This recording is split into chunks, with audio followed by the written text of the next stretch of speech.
What's up guys, welcome back to the channel, and today I am back in a video with this time once again, we're going to look at LeBron James as well as the LA Lakers. And in today's video, we're going to look at their disappointing 2022 season and how that impacts LeBron James in his quest to catch Michael Jordan. So with that being said, let's get right into the video. Now, as virtually every NBA fan knows, since the 2016 finals, the everlasting GOAT debate between Jordan and LeBron has been a daily topic on virtually every sports show. And for me personally, I dive into this topic really hard, looking at both players, their legacies, and evaluating them accordingly. And I'll be very upfront from the start, Michael Jordan still is a greater player compared to LeBron James. And this past year in LA, the disastrous season they had has widened the gap between the two players. First off, looking at LeBron James this year, he's the one guy on the Lakers team who is playing pseudo-GM. He wanted Russ, he wanted the Big Three, and he wanted another super team with the LA Lakers.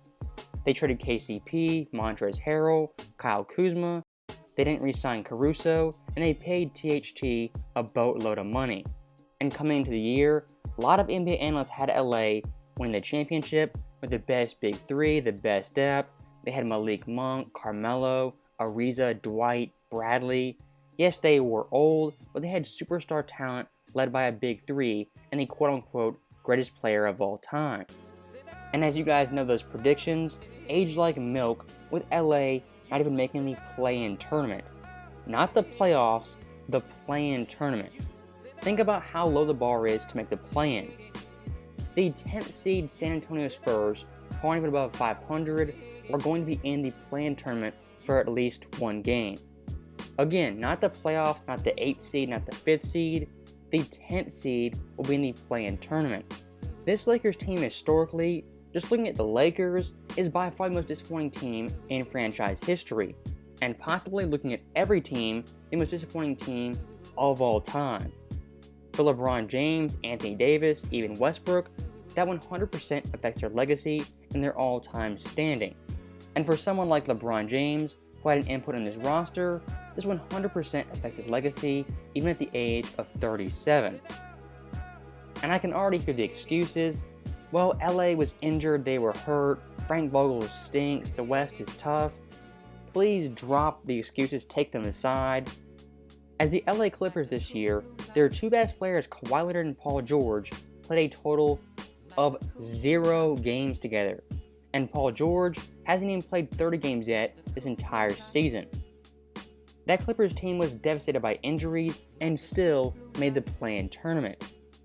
And looking at LeBron this year, he played 57 games, Anthony Davis played 40, and Westbrook played 78. And as a Big Three, played 21 total games.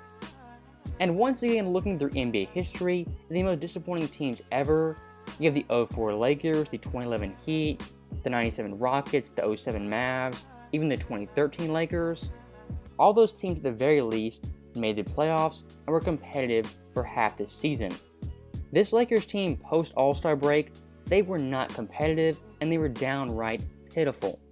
And I would say LeBron James, to a degree, gave up on his team and was more worried about stats than actually winning basketball games.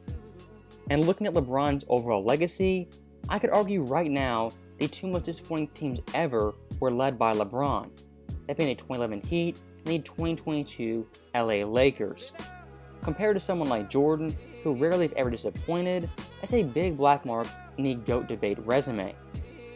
And speaking of that resume, already it wasn't on par with Jordan or even close to being better. Going all the way back a decade, looking at the 09 Eastern Conference Finals versus the Magic, Cleveland Night Series, they were heavy favorites, and still lost in 6 games. Looking at the 2010 semis, the Cavs in that series had a 2-1 lead on Boston as the favorite, but lost 3 straight games, with LeBron averaging 21 points per game on pitiful 34, 15, and 74 splits with 6.3 turnovers. Looking at 2011 in the finals versus Dallas, he averaged 17.8 points per game, the 5th highest in the series, and 3rd on his own team, and in Game 4, scored a pitiful 8 points, and for the series, was a no-show in virtually every 4th quarter. Even looking at 2014 versus the Spurs, in that series his Heat team was blown up by a record margin in embarrassing fashion. Looking at his first year in LA in 2019, near the end of that year, he activated playoff mode and proceeded to go 6-13, losing to the Pelicans, the Grizzlies, the Clippers, the Nets, as well as the Knicks. That year LA missed the playoffs in embarrassing fashion. 2021 LeBron James, he claimed a storm was coming heading into the playoffs, but was bounced in 6 games by the Phoenix Suns, blowing a 2-1 lead, leaving the floor early, and giving up in Game 6. And of course in 2022, assembled the Big Three. They were the favorites to make the finals, to be the 1 seed in the West, and again, they didn't make the play-in tournament in embarrassing fashion. That resume of LeBron's black marks, compared to Michael Jordan, simply don't hold up. I think right now it's pretty obvious. LeBron James' case for being the greatest of all time has everything to do with longevity stats and catching Kareem. As I've shown you guys many times, longevity stats don't equal greatness or even being the greatest player of all time. Look at someone like Larry Bird. His total longevity stats are definitely not that impressive for an all-time great player. But really, despite that, Bird, in most NBA fans' mind, is at worst a top 10 player of all time. And I do find it pretty funny when talking about longevity. No LeBron fan back in 2015, 2016 was saying Kareem was the GOAT because he was the all-time leading scorer. That's only recently, as LeBron James is closing in on passing Kareem for that all-time mark. Once again, the goalposts, they constantly move, there's caveats, there's excuses, and when it comes down to LeBron James, the NBA media at large protects him from any criticism. And something you probably won't hear on ESPN or Fox Sports is looking at LeBron James and his time in LA. As for the most part, it's been pretty disappointing. Like I said, in 2019, they missed the playoffs. 2020, they won the bubble championship. 2021, they were a first-round exit. And this year, they missed the play-in tournament. Let me ask you guys one question. How many times in LeBron's career with the Lakers has he won a playoff game in Staples Center? Only once in a 4-year stretch has he won a playoff game in Staples for the Laker fans. And looking at that 4-year stretch, LeBron James during that time, he was 34 to 37 years old. Compared to Michael Jordan, during the exact same time period, he won more championships, more MVPs, more scoring titles, as well as finals MVPs. So even with LeBron playing more years, having more longevity, accolades-wise compared to Jordan, at really every turn, he comes up short.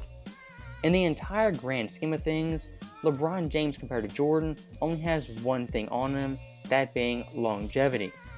Jordan had a better peak, a better prime, better accolades, he was the better scorer, the better offensive player, the better defensive player, and most importantly, he was the better winner, winning more championships with only one team, not bouncing around chasing rings, but creating a dynasty and winning 6 championships in 8 seasons. Objectively speaking, even the most hardcore LeBron James fan, you really cannot make a case in LeBron's favor that doesn't involve longevity stats and really twisting facts in your favor. Looking at Jordan once again, it's straightforward and it's pretty cut and dry of who the better and greater player is all time. And to wrap this video up, I'll say one last thing. LeBron at age 37 individually was pretty darn good this year. And most LeBron James fans, they'll add that on to his legacy of being the greatest player of all time. But what they won't add on is LA being a massive disappointment. Because quote-unquote LeBron James, he's already proven and his legacy is sealed. Now to a degree that is true, but if you want to catch Jordan, LeBron James still has something to prove. And after this disastrous 2022 season, I think the doors of LeBron James being the quote-unquote GOAT have finally closed and the debate can finally be put to rest. As always, thank you guys for watching, hope you enjoyed it. I'll see you guys next time. So I wanted to pick the Bucks. But then something told me, you know how LeBron's going to go year 19 and year 20? Rings 5 and 6. Lakers win the title, America! You cannot tell me that you're about to have LeBron James, Russell Westbrook, Anthony Davis, Carmelo Anthony, Rajon Rondo, Dwight Howard, Trevor Ariza, all of these players, and you're telling me that they're not going to have a 60-win season? Please. Matter of fact, I wouldn't be surprised if they wouldn't scratch the surface of hitting a 70-win season mark. Perk, now you're getting Look at crazy. this Come lineup. on. Just look Perk. I mean, look at this lineup. Perk. Look